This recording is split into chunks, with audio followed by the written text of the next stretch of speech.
What's good, YouTube? Warstorm here, coming at you guys another video today. I know I haven't uploaded in a while, but I figured why not upload for banlist season. I will have a new, couple new deck profiles coming this week. We'll have Invoked Branded Eldritch is coming. I finished the deck a week or so ago, so that's coming. And I'm also going to be doing some kind of Zephyra and Endymion list. I have to take a look, see what I want to do with it, but you know, with Servant coming to 3, I really want to try the deck again to see if it's still viable. But anyways, you're not here for all of that. Let's go ahead and talk about the ban list. So to start us off, we have two bans right off the top, which is Scythe and the Wind Barrier statue.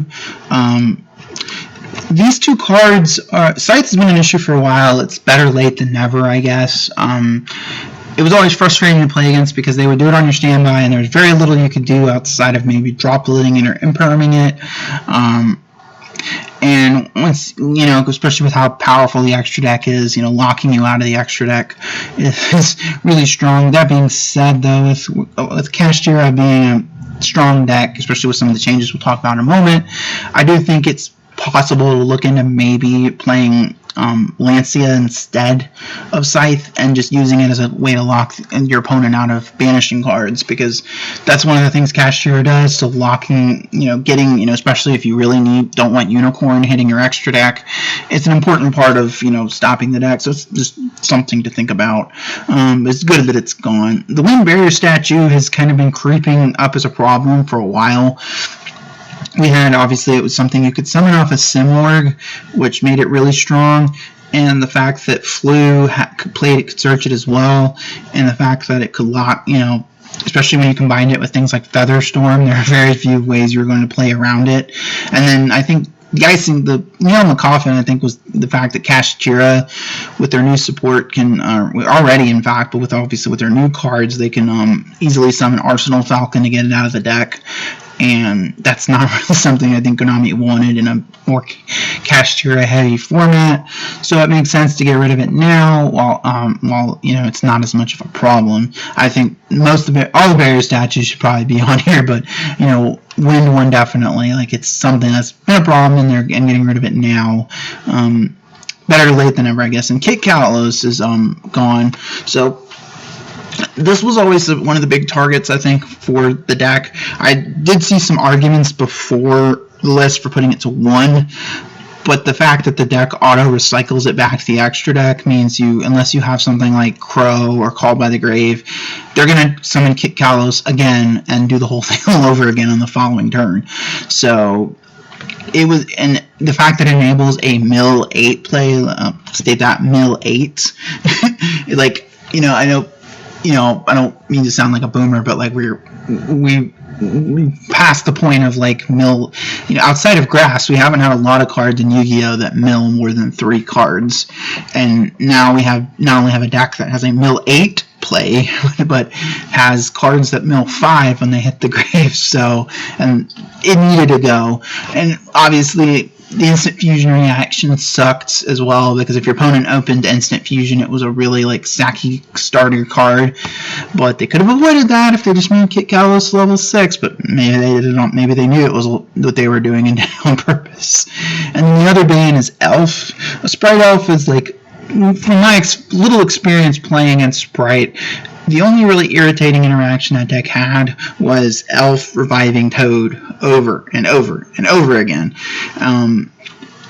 And getting rid of, and on top of the targeting protection, even though Elf can't be used to link climb, it's still a perfect end board piece because it gives you targeting protection for the monsters it points to.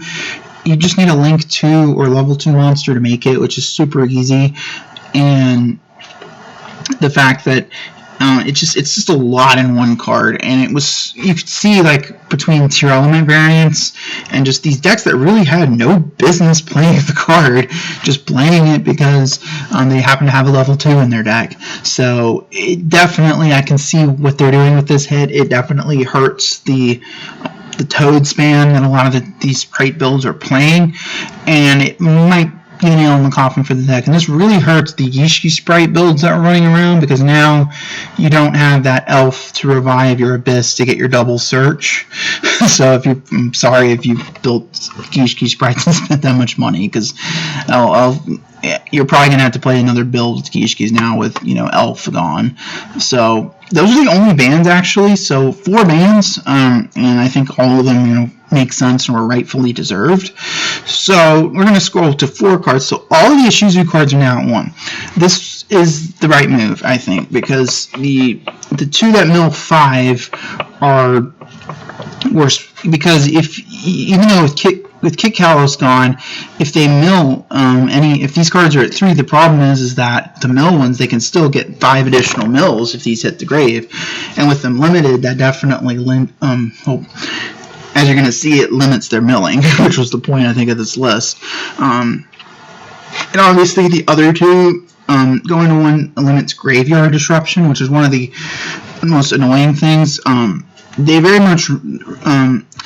Mudora and the other one definitely remind me a lot of Snow, except instead of impacting the board, they impact the grave, because you can't use a lot of grave effects because those things are sitting in the grave and can be activated, and they can shuffle up to 3 cards of yours back.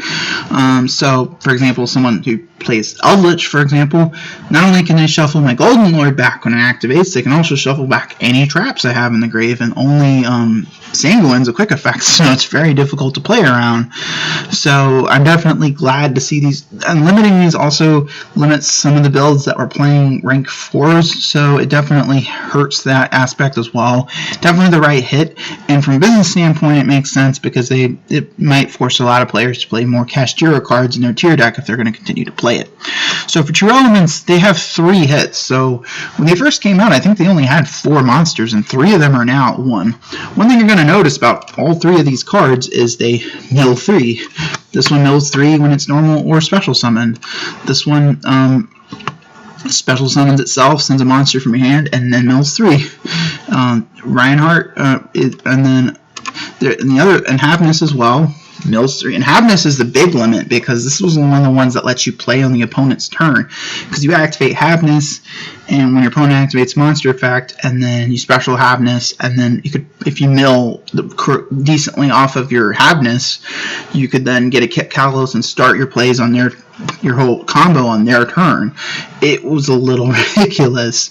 So the good thing, I think, is Reinhardt is still at 3, but I think I can understand what they're thinking with this, because with Kit Kalos gone, you're not going to have as consistent fusion plays. So it does make sense, I think, to an extent, and it also means that Kashtira might see a bit more play. So again, from a business standpoint, it makes sense. These cards weren't super duper expensive. You notice that the field spell for Tier Elements is not on here, and that was the most expensive card in the archetype. So from a business standpoint, this makes sense. You're limiting a lot of their milling is gone with these cards all at 1, and you do have Reinhardt still to put them in the grave, but like, how are you getting them out of the grave? So it's definitely a big hit. This is like 8 hits on one deck on one list, so I don't know if I've ever seen a deck hit this hard. And then Ancient Fairy Dragon is coming off the list with its errata.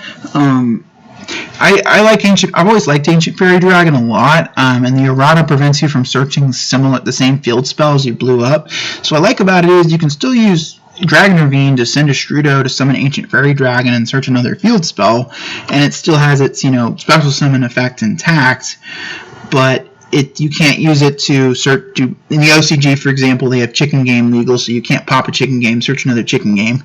And it could also have some interesting interactions if your opponent happens to have a field spell he'd like to search. For example, if, let's say, hypothetically, you're playing Tier Elements and they have a Tier Element field spell up, you can't search it because they have it up. So I think it's an interesting errata, and I definitely think I'm glad it's back. But I'm curious. I don't know how much play it's going to see.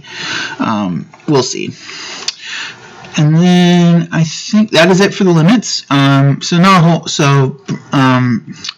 we're moving into this. There's no semi-limit changes at all. I'm not sure why Desires is still at a I'm not sure why Desires is still at 2, but Konami.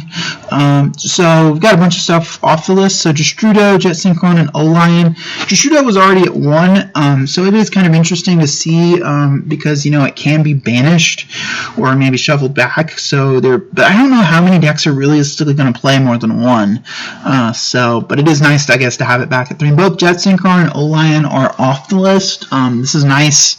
I don't know why Konami forgot to bring them back the previous list, but with Halcon, and Lithos at 3, I've seen some people concerned about this, but honestly, I don't think dinos are going to play Litho nowadays. Not with the new dino stuff that's coming out, and Diagram is also 1. So I don't think it's really you're going to see a lot of Lithos in dino lists. I could be wrong, but and Yatagarasu, Yata really wasn't an issue at 1. So, and Servative Endymion, I said this previously, I don't think it should have been limited in the first place, but I can't be unhappy about them finally bringing it off the list. It's a really good card for Pendulums because for one, it gets you that negate early in a combo, so you can get to, for example, a Jackal King, or you can get to a Jackal King, you can get to the other Endymion, the level Mighty Master Dude, the level 7, and you've got a negation online. So it's really good for early Pendulum combos to prevent your opponent from using things like Nibiru. And it's just an all-around really. I don't really understand why they put it to 1 in the first place, but it's nice to have it back at 3. Spiral Resort, I've been saying for a while that this could probably come back to 3, and with Master Plan banned, I don't think Spirals are really ever going to be an issue ever again. The whole problem with Spirals was that Helix summoned Master Plan, and Master Plan searches 3 or more cards because it searches that was the whole problem. So Master Plan gone, I don't think Spirals are suddenly going to be a problem. Now Resort's still a good card, but I don't think Spirals are going to be a relevant deck. Not without Master Plan. So anyways, that comes about to the end of this video today. Let me know what you guys think of the new ban list down in the comment section down below. And as always, thank you guys for watching. It's Warstorm signing out.